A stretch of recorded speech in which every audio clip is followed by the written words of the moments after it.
Wow. Salud, doctor. Ya. Gracias, gracias. Salud, doctor. Excelente. Este tema, bueno, hay mucho calor en este tema. Excelente. Ya. Buenas noches, doctor. Buenas noches, compañeros. Bueno, voy a tocar el tema sobre rotura uterina y vasa previa. Siguiente, Milo.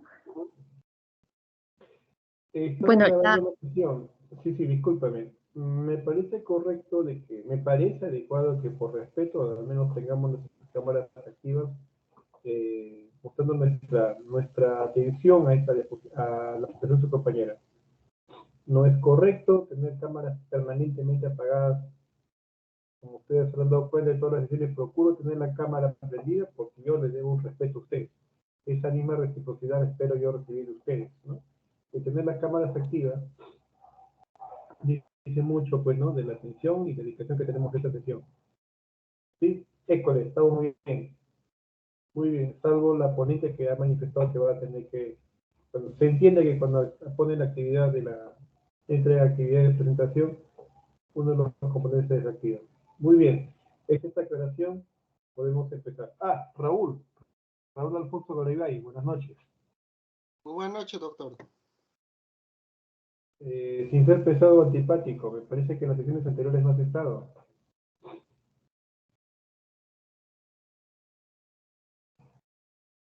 Tengo más presencias de Felipe, de Lisbeth, de Lucy, de Natalie, de González. Raúl, hay otro compañero suyo que falta. Bien, continuamos, hija. Puedes seguir la presentación.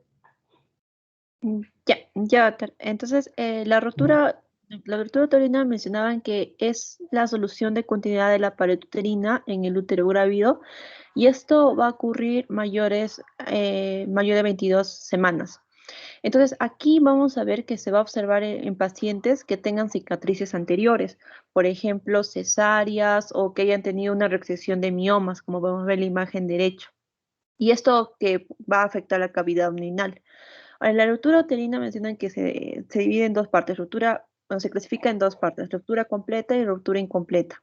En la ruptura completa es cuando afecta a todas las estructuras de la pared uterina y la ruptura incompleta, en cambio, no está afectado todo el espesor de la pared uterina y hay una conservación del peritoneo visceral.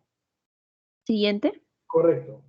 Sí, correcto. Antes de irnos para puntualizar este tema, les voy a presentar o les voy a comentar un caso de la vida real que pasó. Esto me ocurrió estando de reciente segundo o tercer año, ya por el 2005. Se trataba de una gestante de 42 años de edad, presten atención, una gestante de 42 años de edad, que estaba en la semana 39 de embarazo, era su quinto embarazo, es una mujer natural y procedente de Huancavelica, natural de Huancavelica, vivía acá en Vitarte ya cerca de más de 10, 20 años. Pero bueno, ella había tenido la historia de tener de ser multípara, este era su quinto embarazo, todos fueron partos vaginales. Este último embarazo lo logra después de más o menos 8 años. O sea que el embarazo anterior sería 42 menos 8 a los 34 años. Después de 8 años logra embarazarse.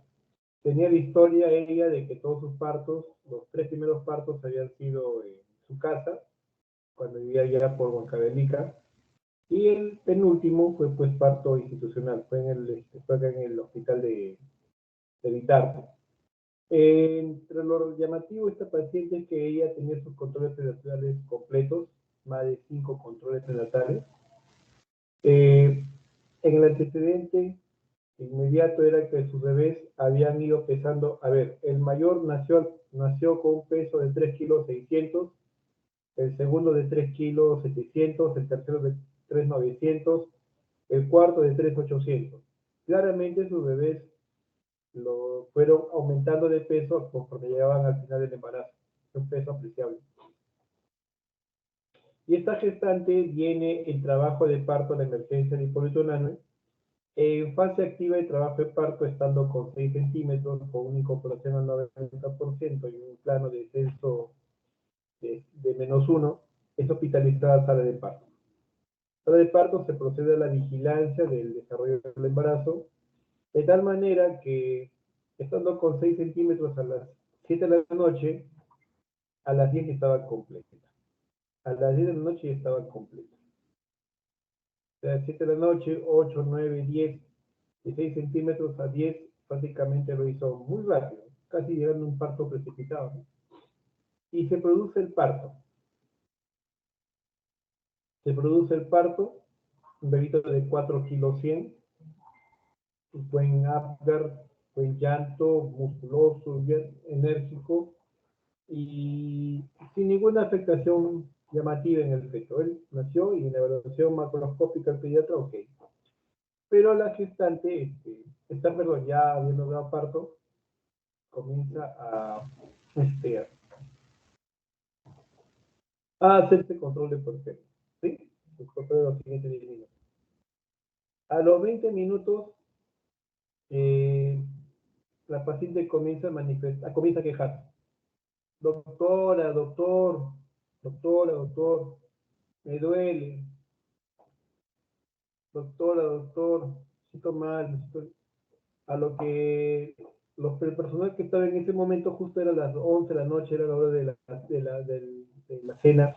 Entre las 9:30 y las 11 salen el personal turnadamente al comedor médico, al comedor personal y a recoger su ración. ¿Sí? Entonces ella comienza a quejar y el personal que estaba de turno, el personal técnico y un interno se triste, se está quejando. Me toma la presión, 90-60, frecuencia cardíaca 108. A lo mucho, pues, ¿no? Entre la conversación, descansa, mamita, descansa, pues, ¿no? Has tenido tu parto.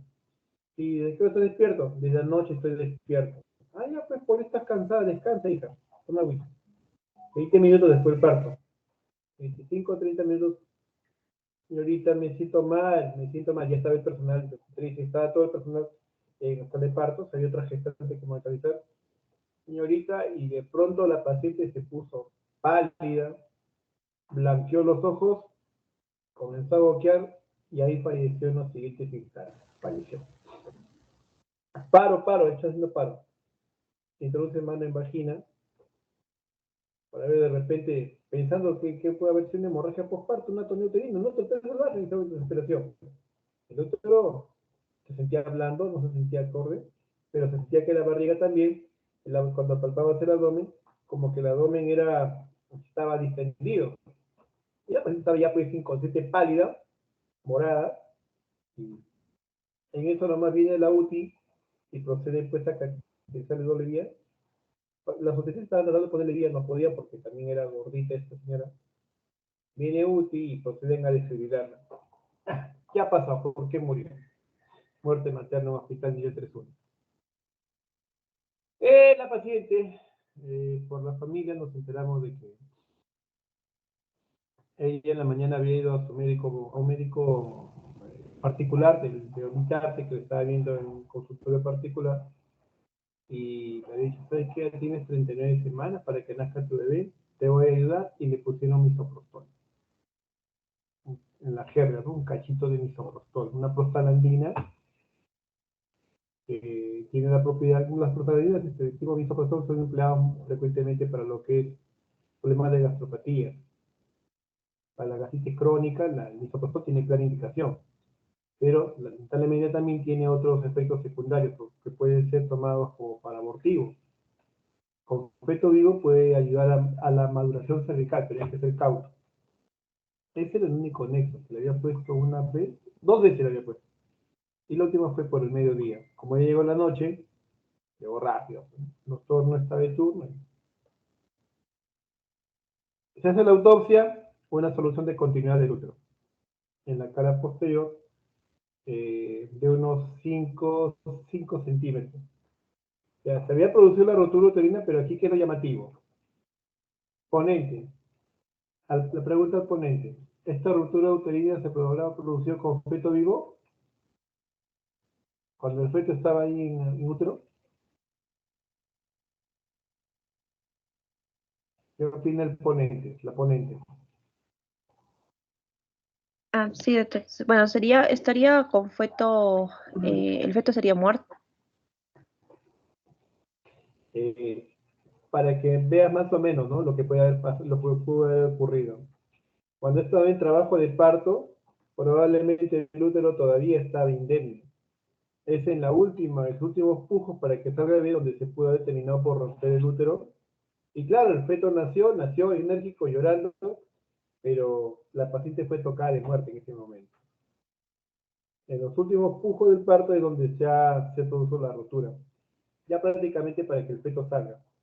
Y como el útero se contrajo inmediatamente, en su contracción estranguló los vasos de esta solución de continuidad, estranguló, hizo que saliera lo que puede haber sido profuso, sea en menor cantidad, pero al final sangraba, era un caño abierto.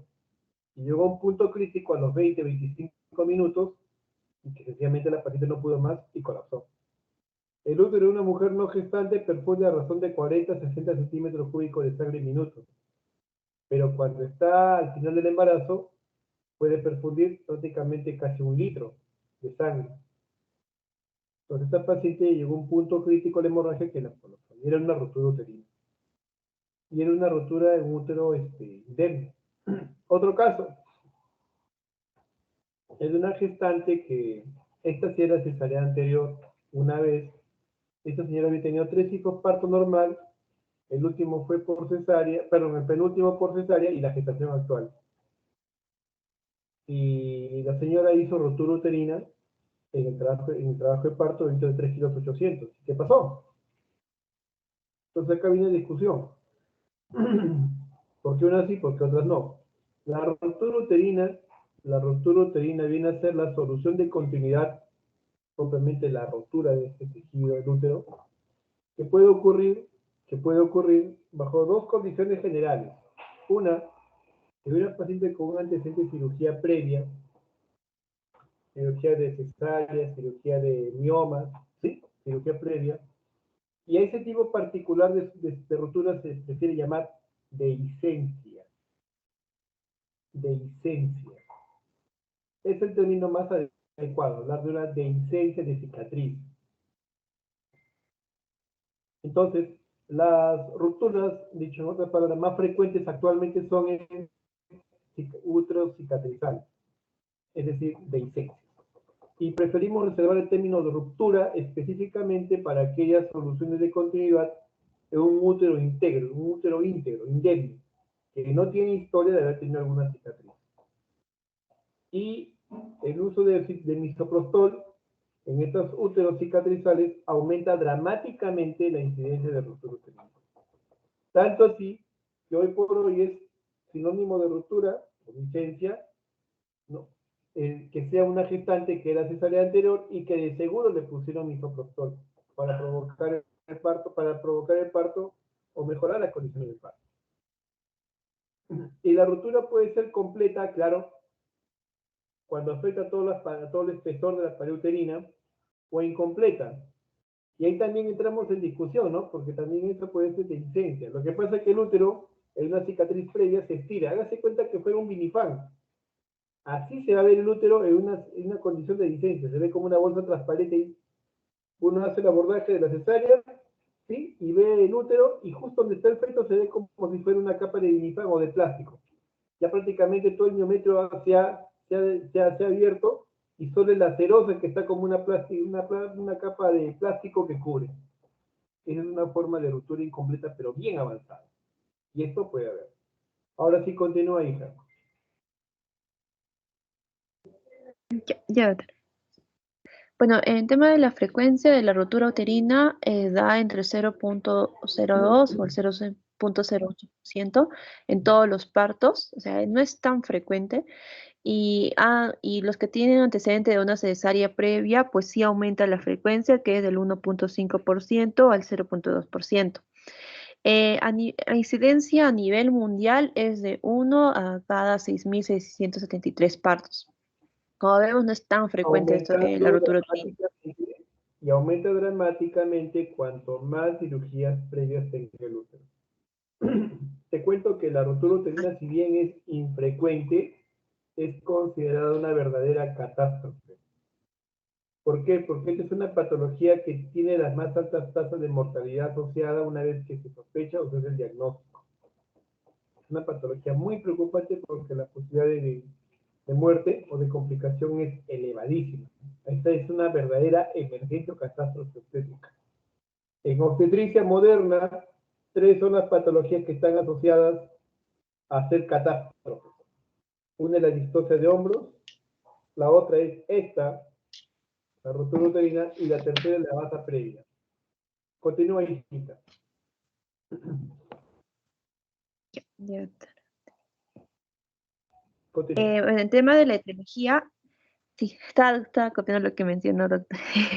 Ya, en el tema de la etiología, bueno, en los países es diferente en países desarrollados con los países subdesarrollados. En los países desarrollados, pues está el tema de la cesárea, antecedentes de cesárea previa, y en los subdesarrollados son de parto traumático, por ejemplo, son accidentes de tránsito, agresiones físicas, o también la hiperdinamia uterina. En los factores de riesgos, también como lo mencionó el doctor, una de ellas es la cirugía uterina previa, también está la desproporción del feto pélvico, el trabajo de parto disfuncional o cuando son multíparas, o que hayan tenido antecedentes de legrado uterino o infección uterino. También mencionaban el iatrogenia, que eso es por el uso indebido de la oxitocina, o como lo había mencionado anteriormente, por la maniobra de Christeller, que eso, bueno, ya no se debería realizar, o algún parto instrumentario o una versión externa. Siguiente. En la parte clínica, bueno, primero para darnos en un contexto, el sangrado va a ser un rojo oscuro, pero va a ser escaso y puede ser oculto. Pero la diferencia entre una rotura completa y una rotura incompleta es que en la rotura completa mencionaban que hay un compromiso del bienestar fetal, entonces va a haber una alteración de la frecuencia cardíaca y estos pacientes van a tener un dolor abdominal agudo y de gran intensidad, así como como punzante que se produce en el momento de la ruptura. Y también es el tema de la hemorragia vaginal, por lo cual en la ruptura completa va a haber un compromiso hemodinámico de la paciente. Por ejemplo, puede tener taquicardia, hipotensión y shock. En cambio, en la incompleta, vamos a ver que estos pacientes no tienen tanto dolor abdominal, no es tan intenso y de preferente ese dolor va a ser en la cicatriz. Y mencionaban que esto más que todo se puede reconocer cuando hay cesárea o cuando hay parto. El tema es que el tono uterino, mencionaban que era hiperdinamia en inicio de la ruptura uterina y cese de contracciones uterinas y palpación de partes fetales en ruptura establecida. Como le dije, el tipo del dolor sí es diferente una completa y una incompleta, pero mencionaban que este dolor era intenso, pero poco a poco cesaba. Y los latidos cardíacos fetales eran variables. También el cambio endocrinológico puede tener taquicardia, hipotensión, pero eso es más frecuente en las rupturas completas. Siguiente, en la parte también de la clínica se da por varios Y para periodos. comentar, El periodo, así, para comentar, ¿no? Para reforzar este aspecto. Cuando una paciente está en pleno proceso de la ruptura uterina, en pleno proceso de desarrollo de la ruptura uterina, casi siempre el signo distintivo es la hiperdinamia. En hiperdinamia tenemos dos acepciones.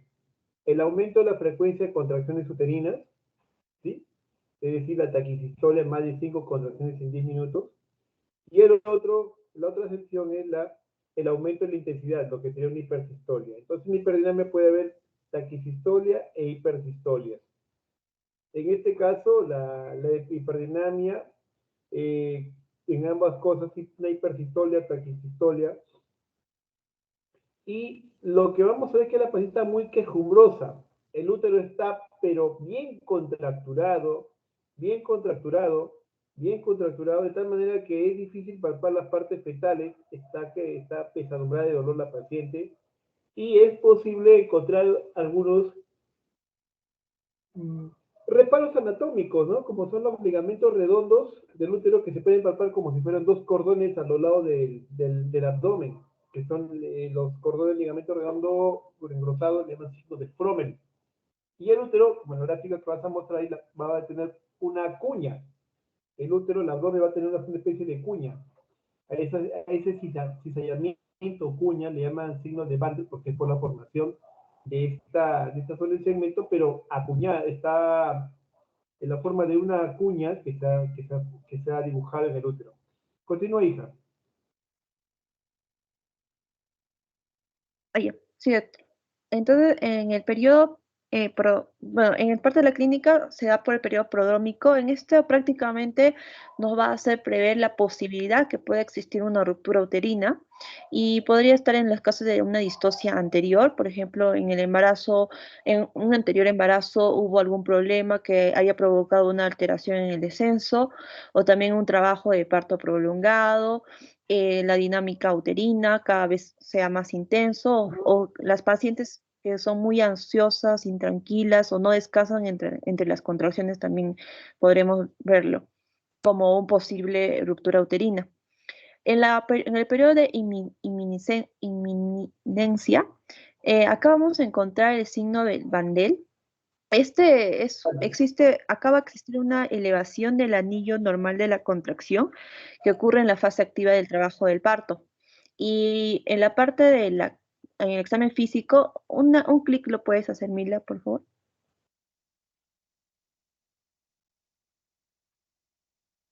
Mila, un clic.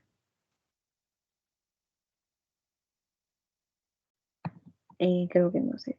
Pero, siguiente, Mila, ponle un clic porque tiene que salir otra imagen. Bueno, pero ahí vamos a ver que en la mujer va a salir, como podemos ver aquí, una elevación que esto nos puede dar una posible ruptura uterina. Ahora, ya la rotura uterina propiamente dicha, acá vamos a encontrar el signo de Pinart.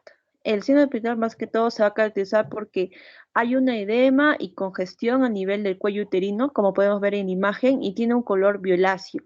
Y en el cuello del útero vamos a ver un sangrado filiforme y está acompañado de dolor que va a referir la paciente. Siguiente.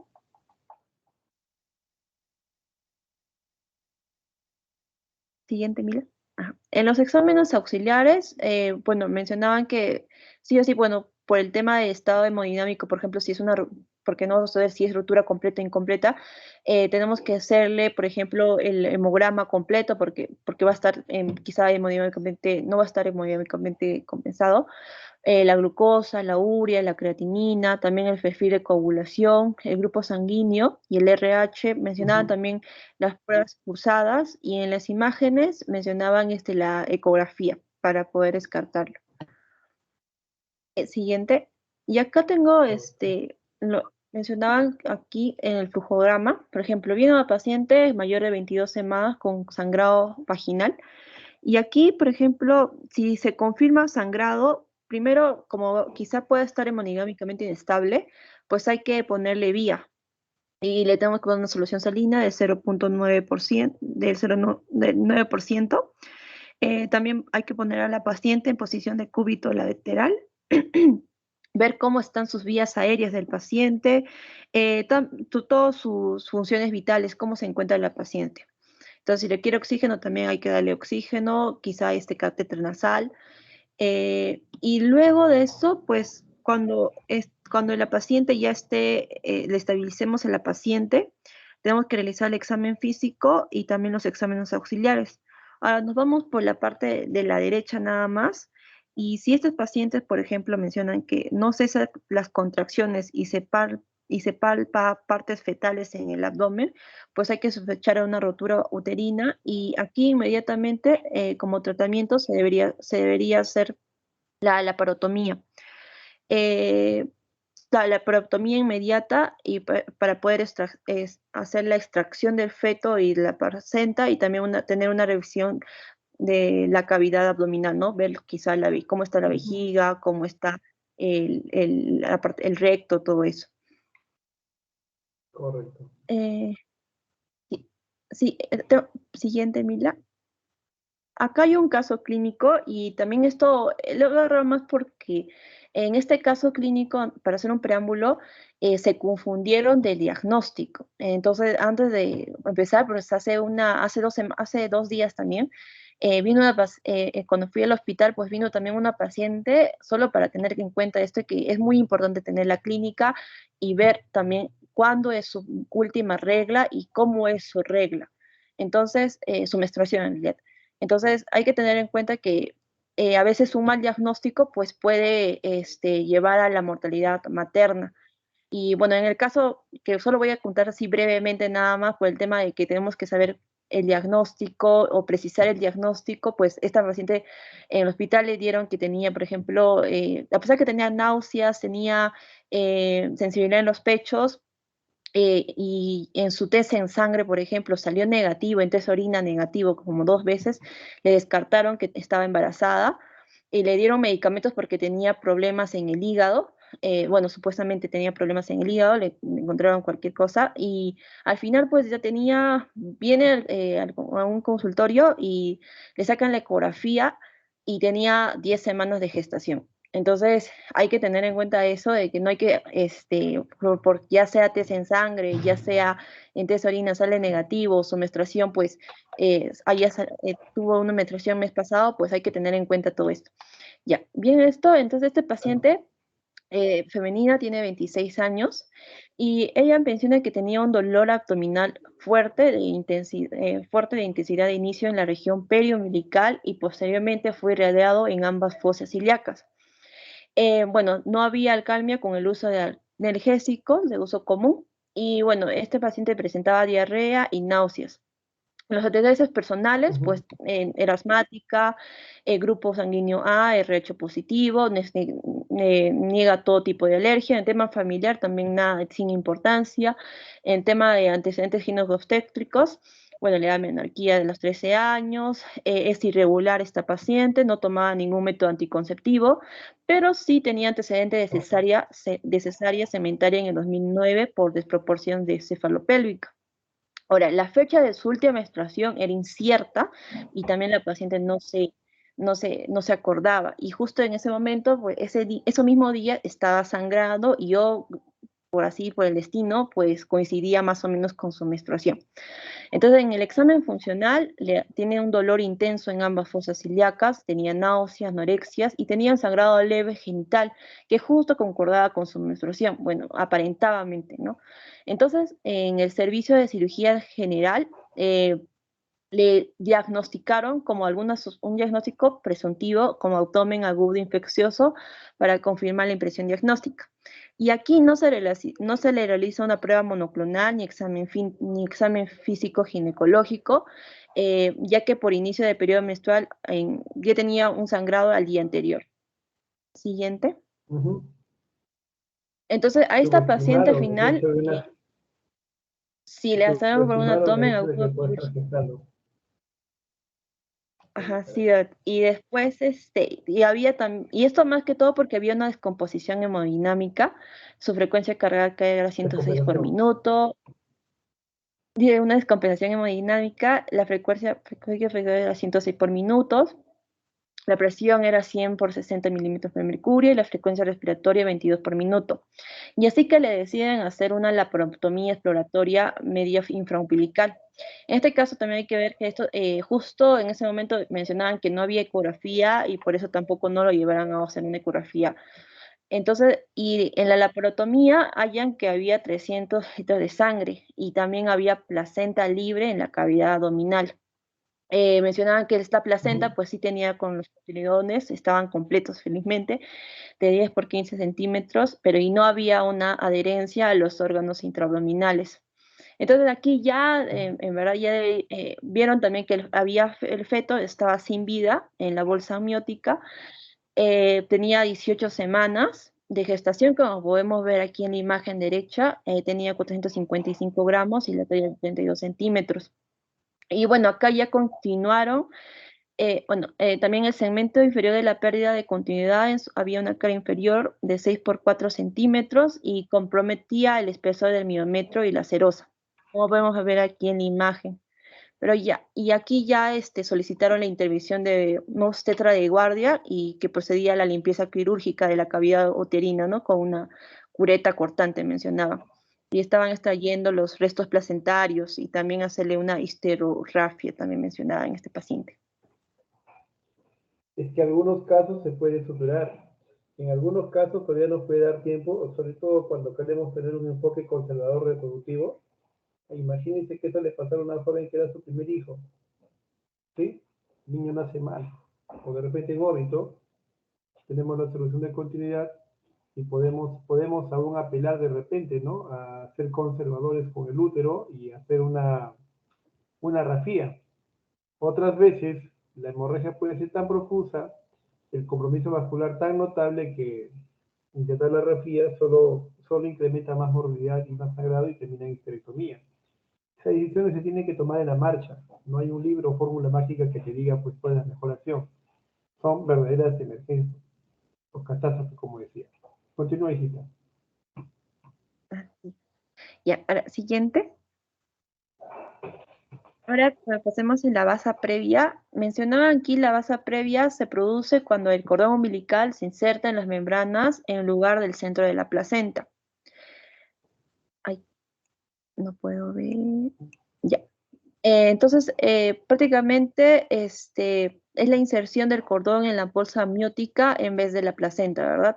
Y esa inserción del cordón de la bolsa amniótica es una inserción velamentosa y también hay que tener en cuenta que los vasos umbilicales cruzan por delante del- de la cervix, como podemos ver aquí en la imagen izquierda. Entonces, esos vasos umbilicales se pueden romper en el momento de la amniorexis, o sea, las rupturas de las membranas, la ruptura del amnio, diré, y se puede producir una hemorragia y también un sufrimiento fetal. Siguiente. Lo que pasa, hija, es que en este caso, sí, lo que pasa, bueno, lo anterior. Lo que ocurre es que el cordón umbilical, que normalmente debe llegar, ¿no? Los tres vasos, las dos venas y la arteria, pues enrollados, tienen que llegar a la placenta. Ya sea en la periferia, inserción discoide periférica, inserción periférica, o puede llegar al centro. Cordón umbilical tiene que llegar a la placenta, ¿cierto? Los tres vasitos enrollados. Entonces, por alguna razón, estos vasos se disgregan, se abren, y ahí ves en la imagen, ¿no? Cómo en esto se ve, claro, se ven los vasos, de repente la vena o arteria, ¿no? Separado, y llegan a la placenta, y esto le llaman inserción velamentosa. El hecho es el siguiente, que cuando está en trabajo de parto, y está en dilatación 4, 5, 6 centímetros, generalmente fase activa, de pronto la paciente hace ruptura espontánea de membranas, o nosotros en la exploración rompemos las bolsas, algo que no está mal. Entonces la rotura, la bolsa rota, esa solución de continuidad se va directo hacia donde está alguno de los vasos, uno o todos los vasos, y se viene una hemorragia catastrófica. Este cuadro es tan, pero tan grave, que cuando hacen el diagnóstico, el 70% de los fetos ya se han muerto. Es una catástrofe, impredecible. Porque cuando aparece la basa previa, al feto lo mata en minutos. La hemorragia que ocurre para con él es catastrófica. Por eso le decía, ¿no? Catástrofe. Esta basa previa, rotura uterina, y el McRobert son los que van a hacer catástrofe. Ojalá que no les pase a ustedes, porque es terrible. No te da tiempo ni para correr a hacer operaciones. Prácticamente siéntate para saberla más. De repente, perfecto, ya no hay mucho que hacer. Continúa, hijita. Ahí ya, sí, siguiente, Mil. En el tema de frecuencia, vamos a ver que, bueno, también no es tan frecuente, pero sí va a aumentar cuando hay presencia de los factores de riesgo. Uno tiene incidencias de 1 a 2.000 a 6.000 gestaciones, pero aumenta, por ejemplo, cuando estos pacientes tienen gestaciones múltiples, cuando hay una fecundación in vitro o anomalías placentarias. Por ejemplo, la inserción velamentosa del cordón o la placenta cuando está en la inserción baja en el segundo trimestre y también la placenta bilobulada, lo que mencionaba. Siguiente. En la parte clínica, más que todo va a consistir en la aparición de la hemorragia de sangre, que es una sangre roja tras la ruptura de las membranas, ya sea mencionada que puede ser espontánea o puede ser artificial, y está asociado mucho al sufrimiento fetal Y acá, por ejemplo, se debería realizar un registro cardiotocográfico para evaluar, por ejemplo, si este feto tiene bradicardia o tiene patrón sinusoidal. Y la mortalidad es del 75%. Ahora, en el diagnóstico, Ujú. lo que se debería realizar es la ecografía transvaginal más Doppler, que eso se puede diagnosticar a partir de las 12 o 14 semanas, que se puede saber con la ecografía Doppler. Pero también mencionaban que también como diagnóstico es la parte clínica, porque y esa parte no la he entendido, doctor, ¿cómo se podría presenciar los vasos que laten en la bolsa amniótica? ¿Cómo lo podríamos presenciar? No, Así es bien decía. difícil, ¿ah? Sí, yo creo que la traducción va mal. Lo que pasa es que tú rompes las bolsas, cuando palpas las bolsas es posible que puedas sentir algún elemento pulsátil en las bolsas, pero tendría que ser pero muy sortudo para que lo puedas encontrar. De todas maneras, es una patología bastante quisquillosa porque la ecografía también no es tan precisa. Y tú pones la ecografía transvaginal, por supuesto que sí, a toda paciente debería ser una buena ecografía, pero el que no lo encuentre no significa que no haya, puede estar presente. En todo caso, requiere la ecografía del abordaje transvaginal, que es el más cercano a lo que está ocurriendo. Ah, Sí, ya. continúa Sí. ahí. Siguiente, Emilia. Y ahora, como en el flujograma, primero, en tema de tratamiento, este sí requiere cesárea urgente. Primero vamos a ver que hay que ver Emergencia, sus. emergencia. Ajá, así es. Tenemos que ver sus factores de riesgos, ya como hemos mencionado, puede ser placentaria previa, embarazos múltiples, y en tema de diagnóstico, pues podemos ver si hay metorragia luego de la ruptura de las membranas, si hay compromiso fetal severo, o si hay alguna alteración de la dinámica uterina. Y en el feto, pues hay que ver si tiene Ujú. este patrón sinusoidal o la bradicardia severa. Y con todo esto, pues podemos hacer el tratamiento y mencionaban que el tratamiento sí era cesárea urgente. Correcto. Y eso sería todo. Sí. Correcto, estamos bien. Has tomado las tablas de la Guía Nacional de 2010, de 2017. 2007. No tiene algo de validez este documento. Preguntas para su compañero, por favor.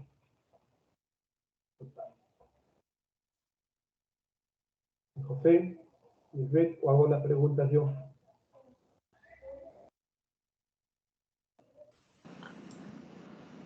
Doctor, yo tenía una pregunta. Había leído que, por ejemplo, en lo que es la rotura uterina, esto, o sea, cuando una mujer hay un antecedente de que se ha hecho una cesárea, por ende tiene mayor riesgo de hacer una rotura uterina, había leído Ujú. de que está contraindicado el hacer el parto vaginal, ¿no? O sea, en ninguna manera se le puede hacer un parto vaginal a una paciente que tenga antecedente de una cesárea. Correcto. Buena observación. Este es un problema que levanta mucha polémica. Mira, a ver un poquito de historia. Vamos a hacer un poquito de historia. Estos son aspectos que vas a motivar a sacar un de mi libro de ahí de historia de obstetricia, que son pocas publicaciones que salen en el medio. Ya, te pongo en algo.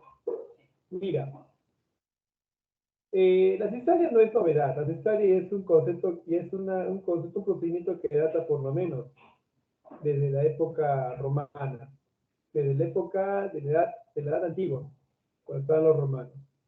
Se dice que Julio César el emperador romano, nació, nació extraído del vientre de Julia, su madre, a través de un corte, de una cesárea. Y este relato, pues, ¿no? Del origen del nacimiento de Julio César, está concebido de tal manera que tratan de endiosarlo, darle una investidura de alguien maravilloso o poderoso en su origen, ¿no? Por no decir un semidios. Porque en el relato, Julio César, si bien vive, su mamá también, algo impensable para una operación cesárea que le voy a comentar más adelante. El otro es el relato en la cultura iraní, esto de los caldeos sirios, donde hay la historia de un semidios, que en efecto él nació pues estrelló de cesárea de su madre, y su madre murió en el parto. El otro es que el término cesárea estaría en relación a la lex sedare. La ley Cedare era una ley que se impuso por los romanos, en el cual decía que cuando una mujer que estaba gestando moría, fallecía, podían hacer la intervención cuanto antes abrir el vientre para sacar al feto y no se lleve la mamá a su feto a la muerte, no se mueran los dos. Eso es lo que contemplaba la ley cesárea, la ley Cedare. Bueno, estos son los planteamientos que tenemos de entonces, pues, ¿no? De la antigüedad. Sin embargo, las primeras cesáreas documentadas datan de Europa y hay una descripción muy buena en los libros de obstetricia, el relato de un médico que habla acerca de la primera cesárea que le hizo, pues no la cesárea documentada, tal cual en relato, a su esclava. Esto ocurrió en Estados Unidos, allá en los años de 1700 y pico, y le hace la cesárea a su esclava, una chica describe de 19 años de edad, y saca un bebito muerto, pero dice que la mujer estaba con el bebé muerto ya cerca de un día y medio, extenuada, la cabecita, imagínense, ¿no? La cabecita entrampada pues en su vulva, y no podía salir un día y medio, y él trató de sacarla. A lo que voy es, en esa época, o los relatos antiguos, no eran las historias que nos imaginamos, pues, que vemos ahora, ¿no? En salas de operaciones, tú con tu mandilón, con tu protección, la paciente con anestesia. Por entonces, las cesáreas eran procedimientos heroicos. No sé si han visto esta película Danza con Lobos, de Kevin Costner, que ganó el Oscar, o esta película de la leyenda de Sleepy Hollow, de Tim Burton, donde actúa Johnny Depp, ¿no? Ambientadas en 1700, 1600. En el caso de Danza con Lobos en la Guerra de Secesión, donde sería como los soldados americanos, ¿no? Después con las tremendas heridas del combate, les hacían, pues, ¿no? La amputación. Sencillamente le ponían un dispositivo para que muerda, lo agarraban de cuatro al soldado, y el cirujano con una sierra procedía a cortarle la pierna, ¿no? El resto del muñón de la pierna que estaba estallado por el cañón o por los fusiles, ¿no? O la extracción de un diente, ¿no? Era terrible. Los amarraban, lo agarraban de 4 o 5 y con unas tenazas le traccionaban y el hombre se moría de dolor. A lo que voy es que en esas épocas poco era lo que se conocía del manejo del dolor.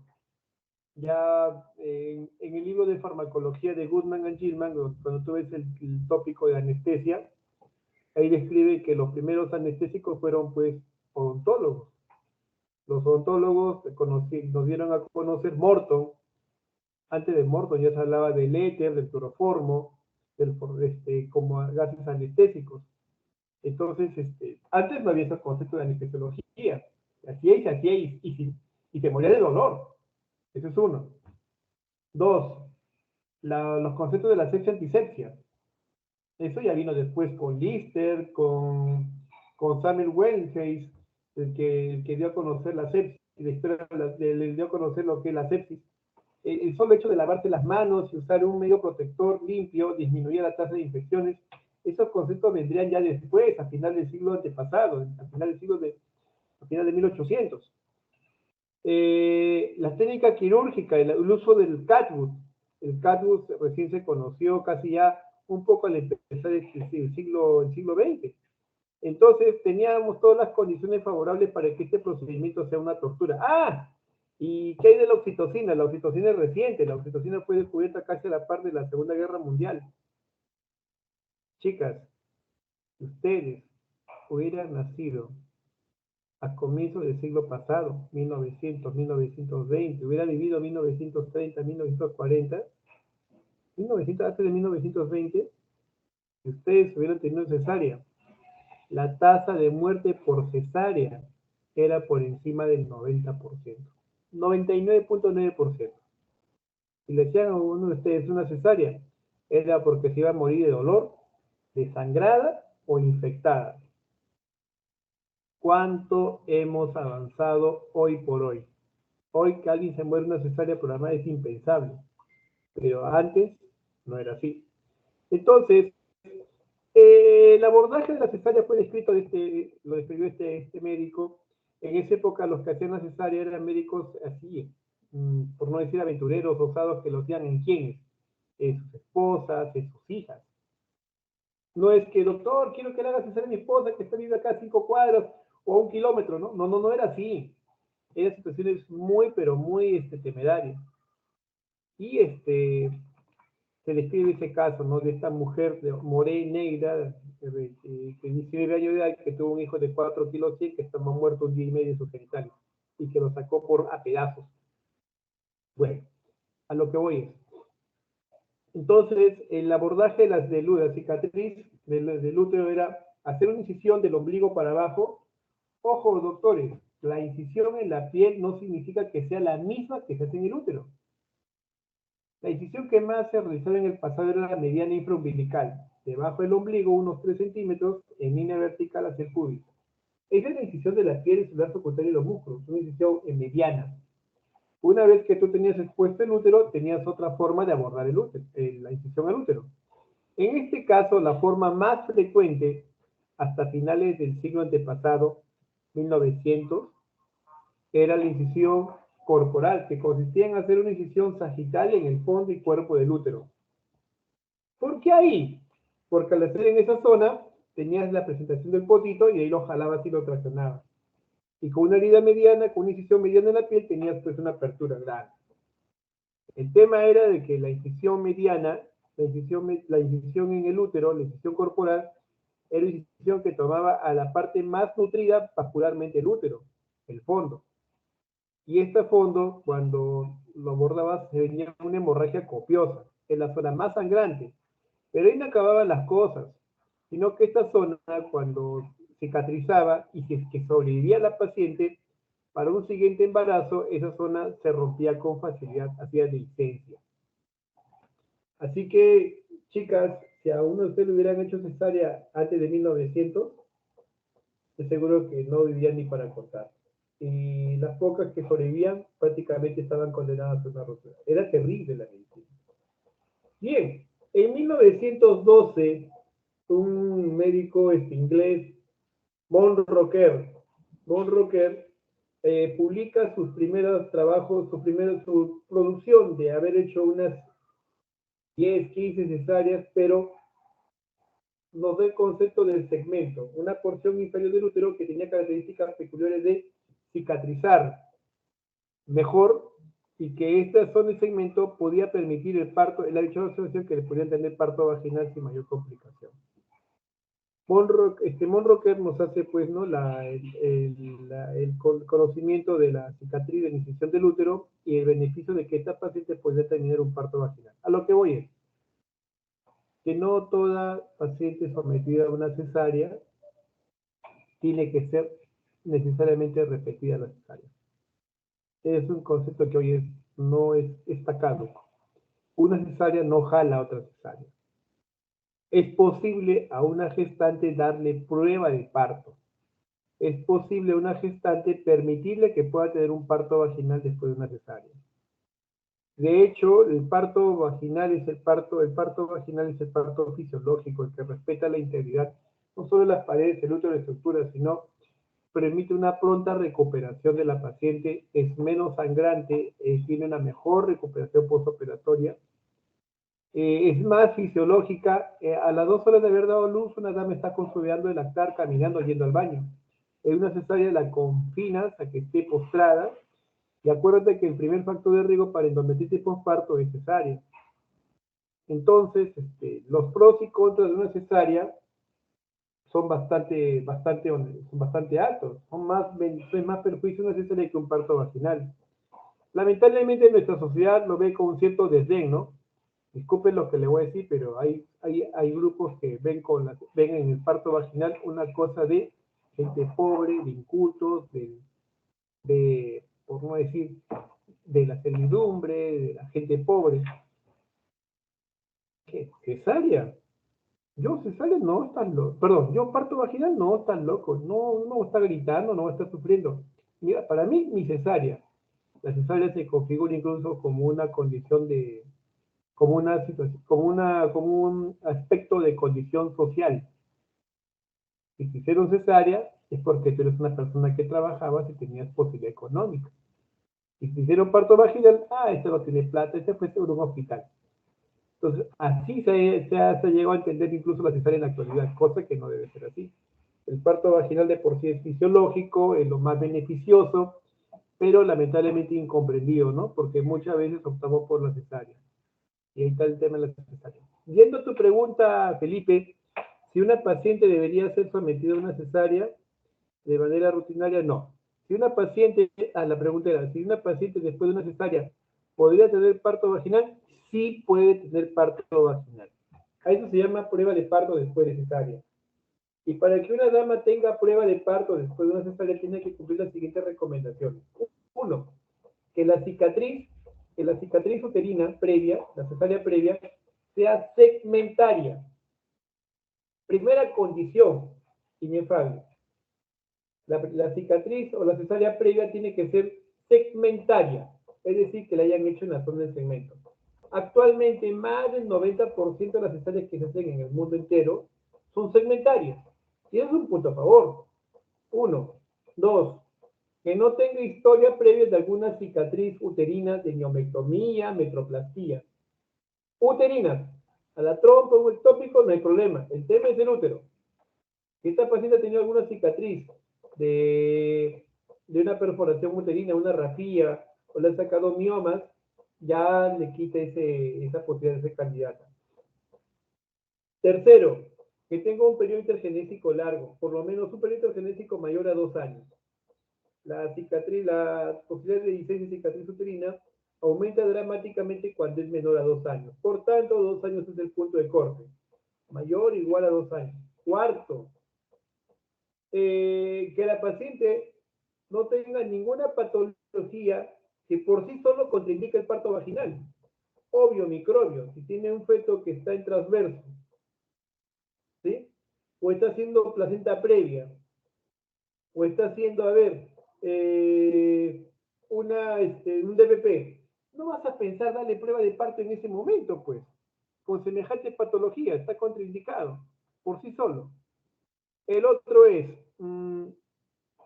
que el establecimiento donde vas a darle prueba de parto, el establecimiento donde le vas a dar la prueba de parto, porque así se llama, así se denomina esto, prueba de parto en cesárea anterior, prueba de parto en cesárea anterior.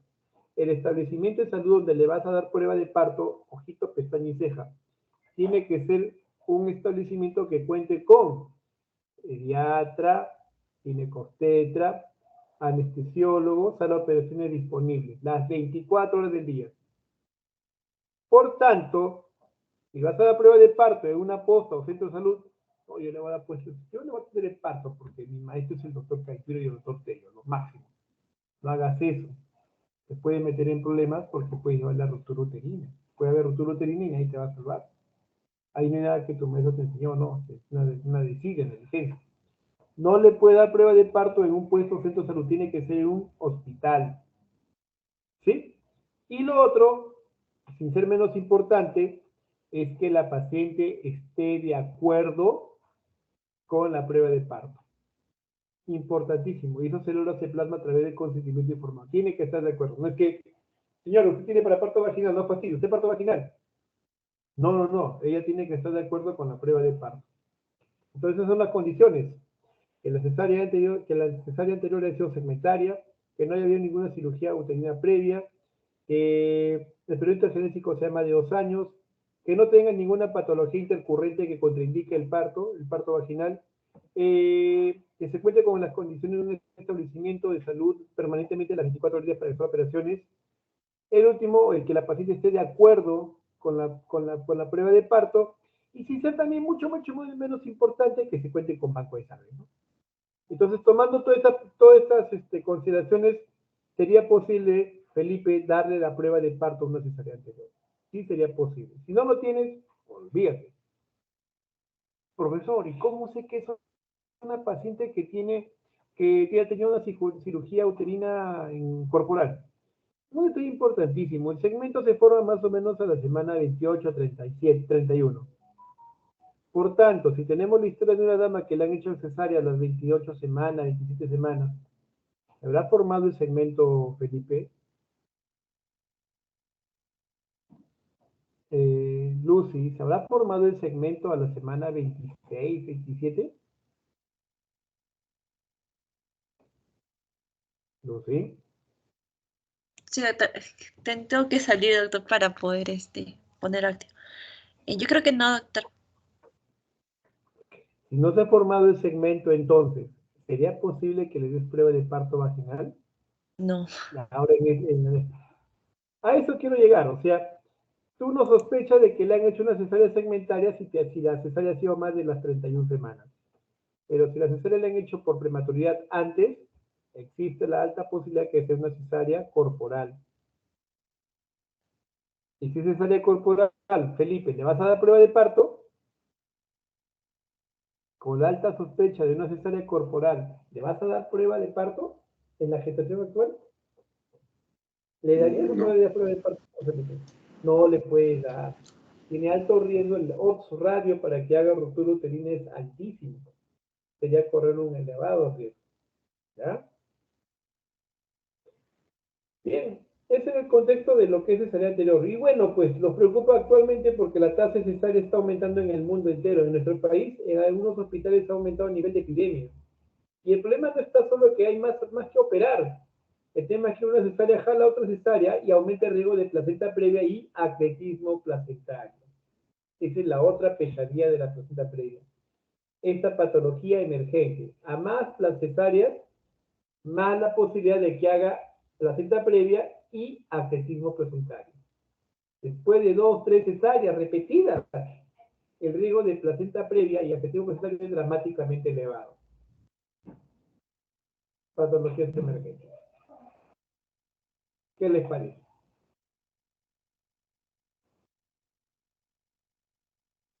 Bien, ¿alguna otra inquietud? Sí, doctor, ¿hay algún parámetro así, por ejemplo, para ver si ¿cómo se llama?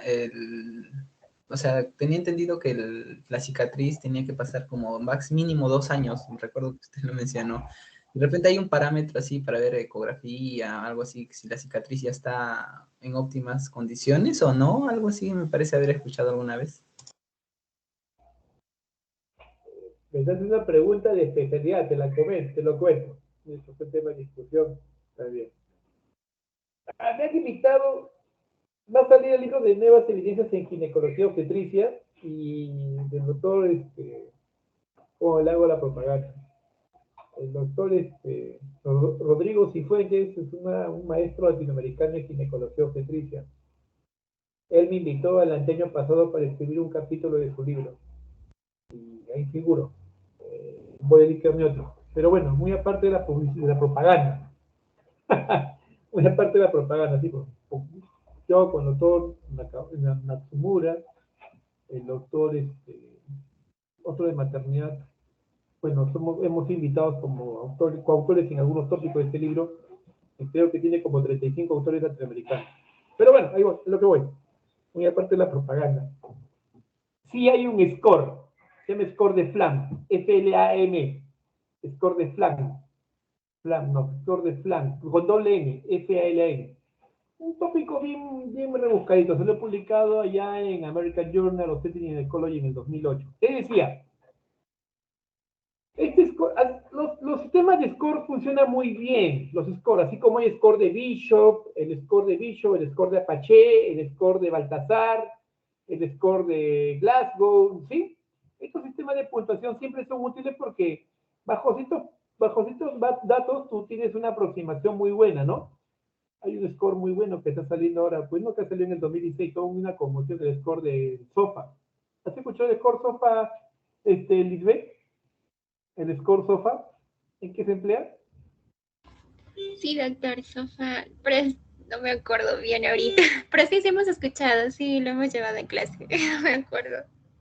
Es el score de sepsis. Antes se empleaba el CIRS y luego el score de SOFA. Bueno, hay muchos scores que hay para medicina.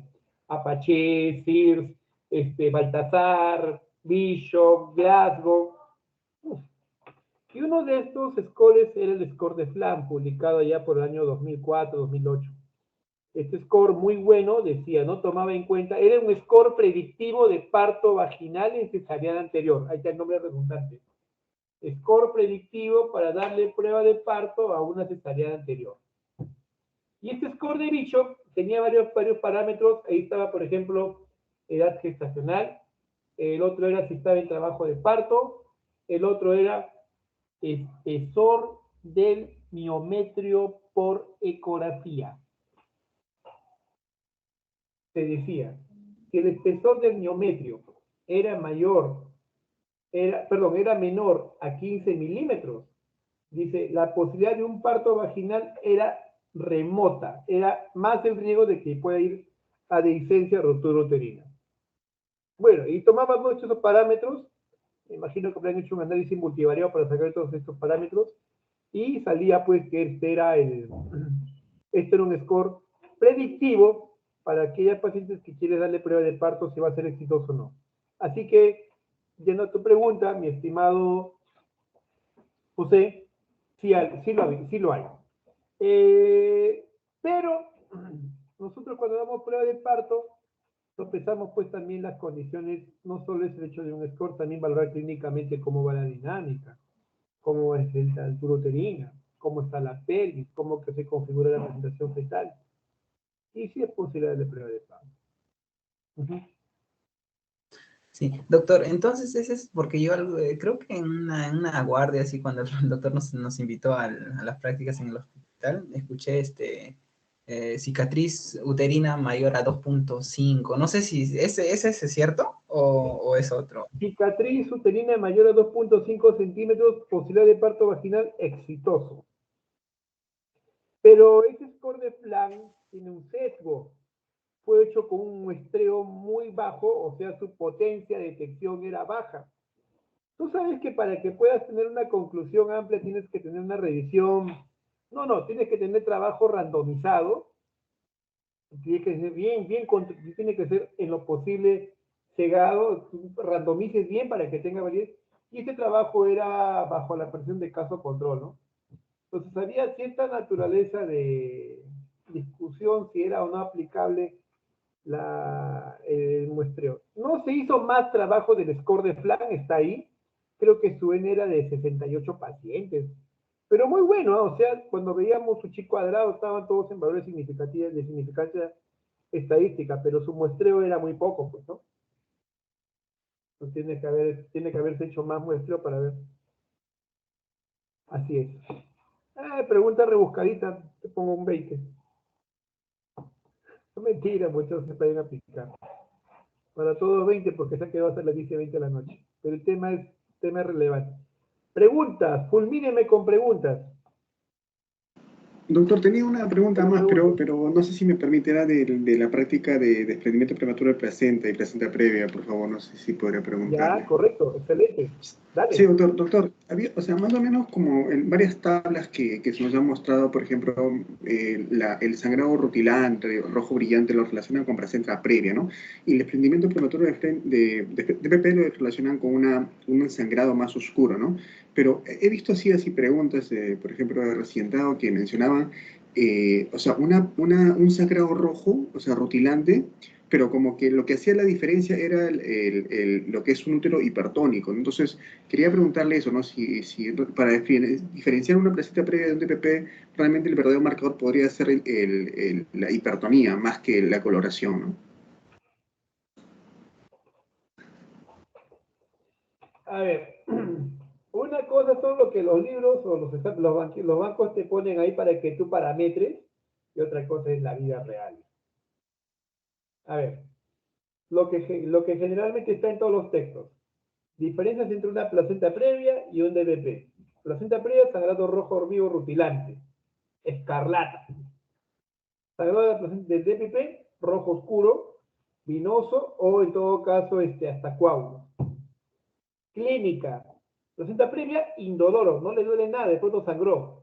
Clínica, DPP, hipertonía, dolor y compromiso fetal.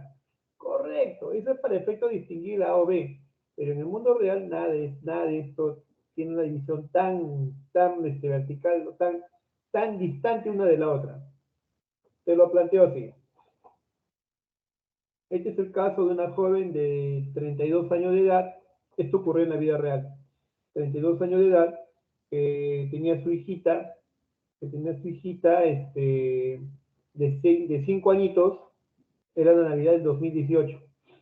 Ya estaba pues en fin de año, estaban las fiestas, los matinés, los cumpleaños.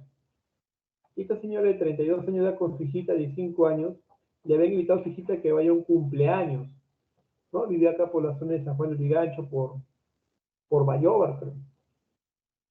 Y se organiza para ir con su hijita y se sábado a las 3 de la tarde, va, toma una mototaxi, le lleva por la pista central de Canto Grande y le lleva a la casa a su amiguita que había, pues, ¿no? 3, 4, 5 cuadras más allá. Llega a esta reunión, asiste a la matiné, viene el payaso, todas las cosas, pues, y la señora sale a eso a las 8 de la noche ya para su casa con su hijita, toman otra mototaxi. Y en lo que está la mototaxi yendo, pues, ¿no? Es que la mototaxi se creen meteoros, ¿no? Y desafían la gravedad, desafían las leyes. Están en la Matrix. Y se está viniendo como si nada, pues, por la avenida principal de Canto Grande, y un taxi, un Caldina blanco, lo embiste. Lo embiste a la mototaxi. Y la mototaxi da vuelta de campana. La niña con cortes en la pierna y raspones, la mamá con golpes y raspones en el abdomen y una solución de continuidad en la pierna. Urgente lo llevan al hospital de Canto Grande. En el hospital de Canto Grande, la niña llega llorando y sangrando y la mamá también. No, acá lo tenemos, está embarazada. ¿Cuántas semanas tiene? 31 semanas. Y la niña, 5 años, al Hipólito Unanue. Y ahí nomás se empalman con la ambulancia y lo traen al Hipólito Unanue. Llega al hospital Hipólito Unanue a las 9 de la noche. Toda una conmoción, porque el tipo que manejaba la mototaxi no tenía documentos, el de la camioneta no tenía SOAT, tenía papeletas, y vi toda la conmoción. Llega al hospital y con nosotros primerita, así sangrando y todo, le dimos su abdomen, no tenía contracciones, no le dolía, tenía raspones que le fastidiaban, le incomodaban, y estaba preocupada de una herida que tenía en el cuero cabelludo que sangraba bastante. Así que se demostró el bienestar fetal y rápido, como no hay cambios cervicales, como no hay nada, pasa pues urgente a cirugía para que te hagan la curación y revisen. Tomaron rayos X en los brazos, las piernas, la niña tenía una herida, les pusieron unos puntos, a ella le pusieron 2 puntos en el cráneo, pero más allá no pasó. Y luego se quedó con nosotros, porque estaba asustada, que le palpitaba el corazón. Le hicimos un NST negativo, no había ninguna alteración en ella en ese momento para con su bebé. Se quedó con nosotros a las 9, 10, 11, 12 de la noche. Ya estoy tranquilo, doctor, ya vino la familia, están tomando las declaraciones. Creo que como soy un raspón y solo tiene una herida, un cortecito, voy para a su casa, señora, ¿no? Se le da de alta. La señora cuenta que llega a su casa y en su casa, la mañana, se levanta eso a las 7, prepara el desayuno con su suegra. El tema de conversación en la mañana, pues, es el accidente. Sí, que el accidente, que esto y lo otro. Pero ella al acabar el desayuno, eso a las 8, dice, no me duele, pero me siento que mi barriguita se pone dura. Y pues, 8 de la mañana. A las 10. Siento que mi barriga se pone dura, pero no me duele. A la 1 de la tarde, siento que me duele y mi barriga no deja de moverse. No siento movimientos y no deja de estar dura mi barriga. La traen al hospital de emergencia, óbito fetal. DBP al 100%. ¿Y qué pasó? ¿Qué pasó? Y después hice hipertensión. La vida real, es cierto, el primer signo característico de un DBP es la hipertonía, con o sin dolor. Pero no estaba el dolor que te ponen de cliché para decir que es un DBP. Y el sagrado era escaso, era un DBP oculto. Segundo, me vine al hospital, hace poco nomás, me llega al hospital una gestante de 32 semanas por sangrado y molestias al orinar. Y dolor al orinar. Disuria, poliaquiuria, pujo, tenesmo. La ecografía, placenta previa total. ¿Acaso esa placenta previa no tenía que doler?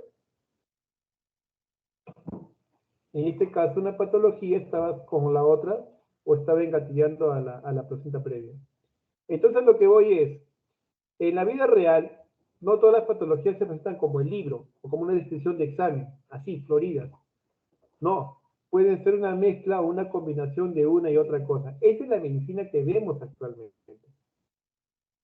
La clínica nos ayuda bastante, por supuesto que sí, pero podemos tener patologías que son la agrupación de una o dos patologías o más que están coexistiendo y que una de ellas de repente se hace más evidente que la otra y la soslaya. Entonces, eso hay que tener en cuenta. ¿Eso qué significa? Que hay que valorar bien el aspecto clínico. ¿Ya, jóvenes? Ya se me aburrió Felipe.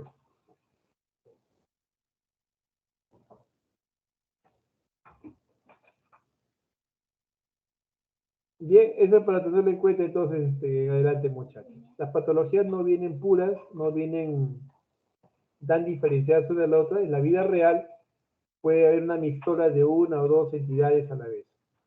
¿Ya, jóvenes? Sean clínicos, se valoren bien. Indagar bien. Bien, ¿todo bien, Lucy? Lisbeth, Felipe, Juan. Sí, doctor.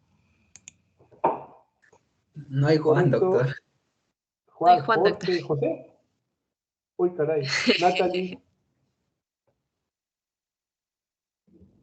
Bien, entonces podemos dar por terminada esta sesión.